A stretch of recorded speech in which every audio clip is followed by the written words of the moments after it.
Le président Brice Clotaire Oligui Nguema a reçu le 14 juillet 2026 à Libreville le directeur général de la société d'exploitation du Transgabonais, Christian Magny, pour faire le point sur le programme de modernisation et de sécurité du chemin de fer.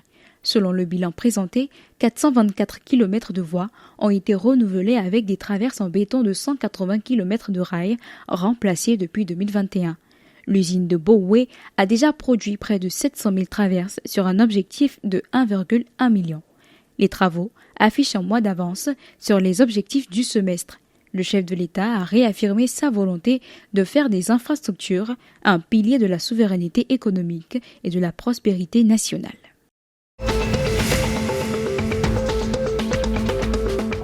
Le Cameroun franchit une nouvelle étape dans sa stratégie de renforcement de la souveraineté alimentaire. Le ministre de l'Agriculture, Gabriel Mbairob, a remis 83 tonnes de semences de base améliorées aux organisations de producteurs issues des travaux de l'IRAD. Elles seront multipliées sur 7500 hectares pour alimenter la filière nationale et atteindre l'objectif de 70 000 tonnes de semences certifiées en 2026. Cette initiative vise à renforcer la souveraineté alimentaire, améliorer les rendements et réduire la dépendance aux importations, tout en consolidant la résilience des systèmes agricoles face aux aléas climatiques.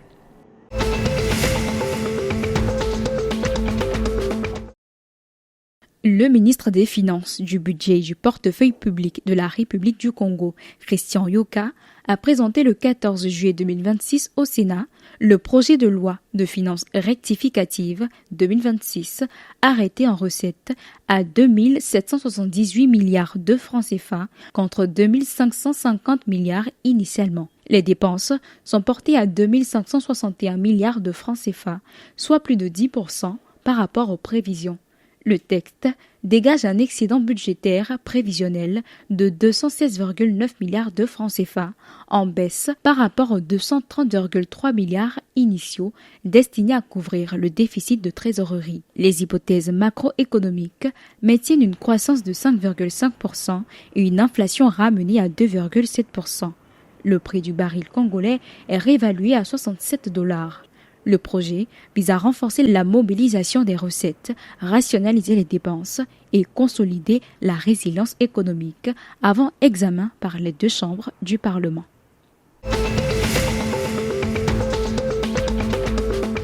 Avec 1926 cas confirmés et 702 décès au 11 juillet 2026, l'épidémie d'Ebola Bundibugyo en RDC Congo devient la troisième plus grave de l'histoire du pays. L'OMS alerte sur une propagation rapide touchant 5 provinces et 72 zones de santé dont l'Ituri reste l'épicentre. Malgré 700 lits disponibles, 14 laboratoires fonctionnels et 21 000 agents communautaires formés, la riposte est freinée par un déficit critique de 70 millions de dollars sur les 115 millions de dollars requis. L'Institution nationale de recherche biomédicale et l'ONG Alima ont lancé l'essai EBO-PEP pour tester l'antiviral Obeldesivir en prophylaxie post-exposition. L'OMS insiste sur la nécessité de détecter plus tôt les cas et de renforcer la recherche des contacts.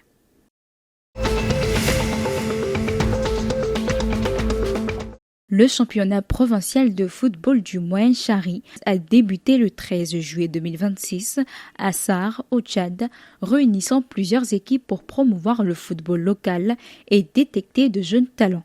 Le match d'ouverture a vu la victoire de Nour Al-Shabab face à l'université de Sarre 4-1. Le secrétaire général de la Ligue, Nguema Djibaï Honoré, a rappelé que cette compétition sert de base à la sélection des meilleurs joueurs pour le championnat national. L'adjoint au maire, Dimas Ramadjadina, a salué l'engagement de la Ligue et a appelé les joueurs au fair play et à la discipline.